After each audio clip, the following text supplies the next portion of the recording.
నమస్తే, టిఆర్ నిజం. నేను మీ తాళ్ళపల్లి రమేష్. ఈరోజు మార్నింగ్ న్యూస్ స్వాగతం. అన్ని పేపర్లోని ప్రధాన వార్తలు ఒకసారి చూసుకుందాం. నమస్తే, నేను మీ కుమార్. ఈరోజు మార్నింగ్ న్యూస్ స్వాగతం. అన్ని పేపర్లో కొంచెం వార్తలు చూద్దాం.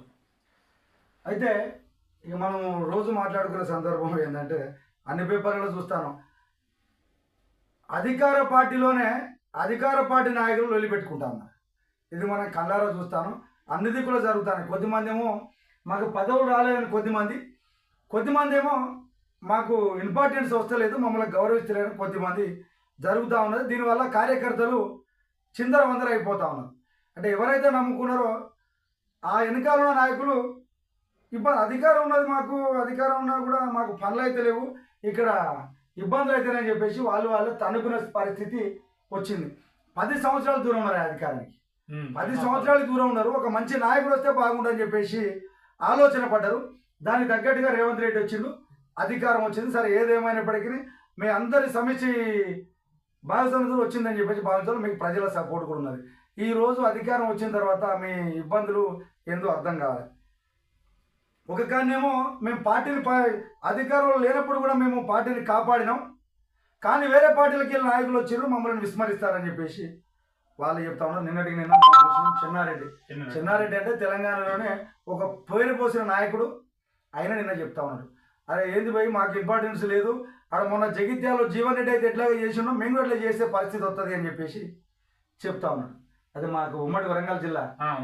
ఇక్కడ అది పరకాలలో కొండ వర్గము వర్సెస్ రేవూరు ప్రకాష్ రెడ్డి, అట్లాగే ఇనుగుల వెంకటరామరెడ్డి అని చెప్పేసి అంటాను. అధికారం లేకున్నా కూడా 10 ఏళ్ళు వాళ్ళు వేరే పార్టీలు దెబ్బలు తిన్నారు, ఫైట్ చేసిర్రు, కేసులు పడ్డారు, అన్నీ చేసిర్రు. కానీ అధికారం వచ్చిన తర్వాత మమ్మల్ని విస్మరిస్తారని చెప్పి చెప్తా ఉన్నాను. ఎవరెవరు వరంగల్ ఎవరెవరి మధ్యలో వెళ్ళి ఉన్నది? ఇనుగుల వెంకటరామరెడ్డి, కొండ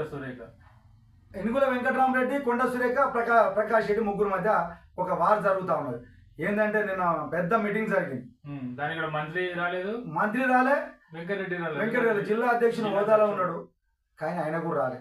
ఏంటంటే అధికార ప్రోగ్రాం కాబట్టి రాలేదు. కానీ వచ్చేసారి మాత్రం కంపల్సరీ ఎమ్మెల్యేగా పోటీ చేస్తాం. మొన్న విషయాన్ని మనం ఆలోచించుకోవాలి. రేవంత్ రెడ్డి ఒక మాట చెప్పిండు, ఎక్కడ మన సంగారెడ్డిలా ఒక మాట చెప్పిండు. ఏందా టికెట్లు ఇచ్చేది నేను కాదు, ఇక్కడ ఎవరు ఇచ్చినా కాదు, అక్కడ రాహుల్ గాంధీ ఇవ్వాలి, రాహుల్ గాంధీని ఇచ్చినోడే రాజా, ఏదోటి అవుతుంది అని చెప్పి చెప్పిండు. కానీ ఇక్కడ మాత్రం నిన్న మళ్ళా ప్రకటించిండు ఎమ్మెల్యే అభ్యర్థి ప్రకాష్ రెడ్డినే గెలిపేయాలని చెప్పేసి. ఇదేం న్యాయం సార్? మరి కార్యకర్తల అయోమయం అయితే లేదా? అక్కడనేమో అట్లాంటివి అంటే అక్కడ ఇక్కడ తారతమ్యాలు ఎందుకు ఒకసారి ఆలోచించుకోవాలి. ఆయన మరి ఎదురొస్తారని చెప్పేసి అట్లా చెప్తా ఉన్నారా? ఎందుకంటే రెడ్డి సామాజిక వర్గం కదా, మరి అట్లా మరి ఏదో ఏమంటారు దాన్ని కొంచెం ఎంకరేజ్మెంట్ చేయడం కోసం చెప్పిరా, మరి ఏదో అర్థం కాలే. ఇది ఒకసారి వార్త ఒకసారి మనం చూసుకునే ప్రయత్నం చేద్దాం. ఇక్కడ పరకాలు ఏం జరుగుతుందే కుమార్? కాంగ్రెస్ పార్టీలో పూటకోలు వెళ్ళి అని చెప్పేసి చెప్తా ఉన్నారు. ఇక అది అస్సాం పార్టీలో అసెంబ్లీ స్వరాలు ఉన్నాయి. వనపర్తిలో చిన్నారెడ్డి వర్సెస్ మేఘారెడ్డి ఈ వాగ్వాదం జరుగుతుంది. తరచుల మధ్య అసమ్మతి శాఖలు అయితే రాసుకుంటానే అని చెప్పేసి అంటారు. సార్ చదువు కాంగ్రెస్లో ఒకవైపు సంస్థాగతంగా మేము పార్టీని బలోపేతం చేస్తామని అంటేనే ఇంకో పైన వాళ్ళ యుద్ధం అయితే స్టార్ట్ అవుతా ఉన్నది. చిన్నారెడ్డి అంటే ఈ తెలంగాణలో తెలుగుడు ఉన్నాడే, తెలంగాణను కావాలని ఆకాంక్షించిన వ్యక్తులలో ఆయన. అలాంటి పెద్ద నాయకులకి ఈరోజు పార్టీలో అసమ్మతి శాఖలు ఉన్నాయంటే మరి ఎవరి ప్రోత్సాహంతో నడుస్తుంది అని చెప్పేసి అంటా ఉన్నారు. ఇక మునుగోడు, నల్గొండ ఉమ్మడి జిల్లాలో చూసుకుంటే కోమటిరెడ్డి వెంకటరెడ్డి బ్రదర్స్ కాంగ్రెస్ పార్టీని ఏదో కాపాడుకుంటూ వస్తారని చెప్పేసి అంటారు. అక్కడ కార్యకర్తలలో కూడా ఒక బలమైన భరోసా ఉంటుంది. మా కోమటిరెడ్డి వెంకటరెడ్డి మావాడివి, మా రాజగోపాల్ రెడ్డి అన్న సచ్చినా బతికినా ఏది చేసినా కూడా ఆ కార్యకర్తలకు న్యాయం జరుగుతుందని చెప్పేసి మాట్లాడుకుంటా ఉంటారు. అలాంటి వ్యక్తి ఆ రోజు ఏదో వాళ్ళ పరిణామాల వల్ల వేరే పార్టీ వేడు, మళ్ళీ హైదరాబాద్ ఈ పార్టీకి తీసుకొచ్చిండ్రు, అధిష్టానానికి మంత్రి పదవి ఇవ్వాలని చెప్పేసి అన్నారు, ఇస్తారని ఆశించారు. కానీ అక్కడ మరి రాకపోవడానికి ఆంతర్యం ఏందని చెప్పేసి అంటారు. ఈరోజు పార్టీ కాపాడే వ్యక్తులను విస్మరిస్తారు ఎవరు అనేది ప్రజలలో చర్చ జరుగుతున్న కార్యకర్తలు అయోమయానికి గురవుతారు. నిజమా కాదు? నిజం. కోమటిరెడ్డి వెంకటరెడ్డి, రాజగోపాల్ రెడ్డి మనం చూసినాము. ఎక్కడ చూడన్నా ఆపదలో ఉన్నా కూడా అక్కడ పోయి ఓదార్స్తారని చెప్పేసి చూస్తాను. ఆయన నియోజకవర్గం కాకపోయినా కూడా ఎంతో కొంత ఆర్థిక సాయం వాళ్ళకు హెల్త్ పరంగా అన్ని విధాలుగా ఆదుకుంటాడని చెప్పేసి అంటారు. అలాంటి గొప్ప వ్యక్తిని ఈరోజు మంత్రివర్గంలో ఉంటే తప్పేంది అని చెప్పేసి ప్రజలు అడుగుతా ఉన్నారు. మేం కాదు, ప్రజలు అడుగుతా ఉన్నారు.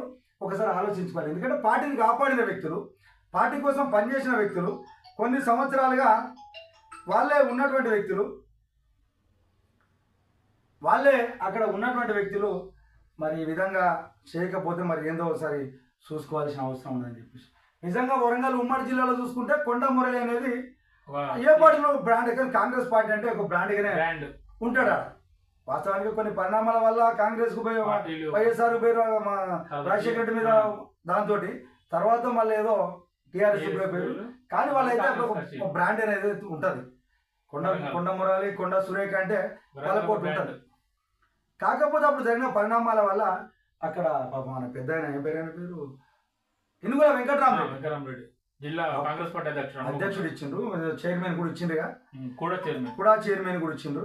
అలాంటి వ్యక్తి పార్టీని కాపాడి వాస్తవానికి చాలా మంది ఆశించారు. ఆయన కాపాడి కాంగ్రెస్ పార్టీ ఆయనకే వస్తుంది కావచ్చుగా, ఆయనకే టికెట్ వస్తుంది కావచ్చు అని చెప్పేసి అంటాను. అలాంటి వ్యక్తి టికెట్ లేకున్నా కూడా అక్కడ ఆయన ఎంత పనిచేసినా కూడా అందరికీ తెలుసు. అలాంటి వ్యక్తిని ఒక ముఖ్యమంత్రి ప్రోగ్రామ్ కూడా ఆహ్వానించాలి. మన కార్యకర్తలు అయోమయానికి గురిగారు. ఆయన సురేఖ కొండ మురళి వాళ్ళంటే ఇక కానీ కాంగ్రెస్ పార్టీ కార్యకర్తలను కాపాడతారని చెప్పేసి చెప్తా ఉంటారు. మొన్న మీడియా ముఖ్యంగా చూసుకుంటే చిన్నారెడ్డి ఎంత బాధగా మాట్లాడాడు, మైక్లో పెట్టుకొని బ్రహ్మాండంగా మాట్లాడాడు. ఆయన ఆల్రెడీ మీరు పాపం గౌరవించారేమో, పాపం ఏంటిది ప్రణాళిక సంఘం చైర్మన్ ఇచ్చి గౌరవించారు. కానీ మరి ఆయనను అసంతృప్తి జాలాలు ఉన్నాయంటే రేపు పొద్దుగాల పార్టీ అధికారంలోకి వస్తుందా? అది ఇప్పటికే చాలా వరకు కాంగ్రెస్ పార్టీ మీద వ్యతిరేకత పెరుగుతూ ఉన్నదని చెప్పేసి అనిపిస్తూ ఉన్నది. కానీ ఇలాంటి సందర్భాలలో మరి అసలు పార్టీ కోసం పనిచేసిన వాళ్ళని పక్కన పెట్టి వేరే వాళ్లకు ఇస్తారని చెప్పేసి అంటారు. చిన్నారెడ్డి ఎమ్మెల్యే మేఘారెడ్డి ఘాటిగానే అందరి ముందే చెప్తా ఉన్నాడు.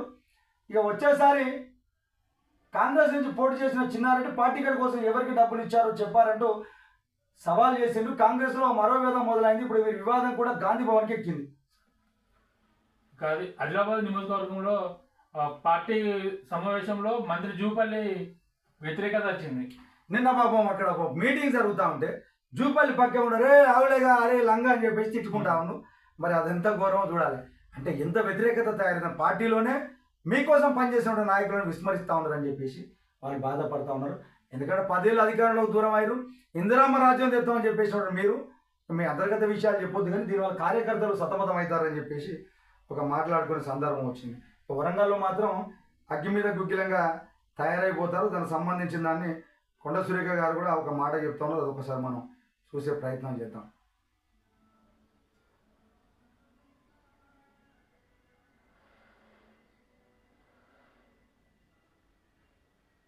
కొండ సురేఖ రేవంత్ పర్యటన దంపతులకు దూరంగా ఉన్నారు. దూరంగా ఉండడంతో కార్యక్రమం చర్చనీయమైంది. దేవాదాయ శాఖ మంత్రి లేకుండానే మేడారం పనులు వాస్తవానికి ఉండాలి. మంత్రి ఏ శాఖ వాళ్ళు ఉంటే వాళ్ళు అక్కడ పోతారు. ముఖ్యమంత్రి వస్తారంటే అడావుడికి ఎవరైనా వెళ్ళిపోతారు. అలాంటి దాంట్లో ఇంత పెద్ద దాంట్లో మరి సురేఖ మేడాన్ని పిలవకపోవడానికి అంతే. వచ్చే ఎన్నికల్లో పరకాల నియోజకవర్గం వచ్చి తన సుష్మిత పటేల్ను బరిలో దించాలని పలుమార్లు పడిన కొండ సురేఖ దంపతులు వచ్చే ఎన్నికల్లో పరకాల నుంచి తిరిగి రేవూరు ప్రకాష్ రెడ్డికే టికెట్ ఇస్తామనేది చాలా మంది జీర్ణించుకోలేకపోతారు. ఎందుకంటే మీరే చెప్పారు కదా, మనం కాదు పోయి టికెట్లు ఇచ్చేది, అధిష్టానం ఇస్తామని చెప్పి. మరి ఇక్కడ ఎందుకు ఇచ్చారు? మరి రెడ్డి సామాజిక వర్గాన్ని ఇచ్చిరా? మరి ఏందో ఒకసారి ఆలోచించుకోవాలని చెప్పేసి టీఆర్ఎస్ నుంచి గుర్తు చేస్తాను. అధిష్టానం దృష్టికి చేద్దాం. మహేష్ గౌడ్ కూడా ఇక వాళ్ళు ఏ లొల్లీలు పెట్టుకోవద్దు అని చెప్పేసి ఆయన కూడా చెప్తా ఉన్నాడు. కోటిరెడ్డి రాజగోపాల్ రెడ్డి చేసిన వాక్యాలను జడ్చర్ల ఎమ్మెల్యే అనిల్ రెడ్డి సమర్థించడానికి కూడా కాంగ్రెస్ వర్గాలు సీరియస్గానే పరిగణిస్తుంది. నిజాలు మాట్లాడితే ఏముంటుంది? పార్టీ కోసం పనిచేసినోడు, జబ్బాలు కాయలు కాసి యుద్ధాలు చేసినోడు మాటలు అలాంటి వాళ్ళని గుర్తించాలి కదా. ఊళ్ళల్లో కూడా చాలా మంది కార్యకర్తలు అయోమయానికి గురి అవుతా ఉన్నారు. కార్యకర్తలు లేకపోతే పార్టీలే బతికి. ఒకసారి ఈ దిశగా అడుగులు వేసుకోవాలి. కొంచెం కార్యకర్తలను సతమతం కాకుండా అన్ని విధాలుగా వాళ్ళను కాపాడుకుంటారని చెప్పేసి వాళ్ళు భావిస్తూ ఉన్నారు. ఏదేమైనప్పటికీ 10 ఏళ్ళ అధికారంలో ఉన్నటువంటి పార్టీని అధికారంలోకి వచ్చిన తర్వాత ఇంత అయోమయానికి ఎందుకు గురవుతారో అర్థం కాని సందర్భం అయితే ఆడ కనపడతా ఉంది. ఏమే కార్యకర్తలకు ఏ వర్గానికి పోవాలో ఏం చేయాలో వాళ్ళకి అర్థం కాని పరిస్థితిలో ఉన్నది. ఎటుపైన ఇబ్బంది ఉన్నది మనకి, అటుపోతే ఇటు కట్టరా, అటుపోతే ఇటు కట్టరా అనే సందర్భంగా ఉన్నది. కాబట్టి కార్యకర్తలు అయోమయానికి గురవుతారు. కాబట్టి కాంగ్రెస్ పార్టీ పెద్దలు ఒకసారి ఆలోచించుకోవాలని చెప్పేసి అందరూ కోరుతా ఉన్నారు. కార్యకర్తలకు న్యాయం జరుగుతుంది. ఇప్పటికైనా 10 ఏళ్ళు వేరే పార్టీల వాళ్ళకి యుద్ధం చేసినటువంటి వీళ్ళు ఈరోజు అధికారానికి వచ్చిన తర్వాత కూడా ఇబ్బందులకు గురవుతారని చెప్పేసి వాళ్ళు అనుకుంటా ఉన్నారు.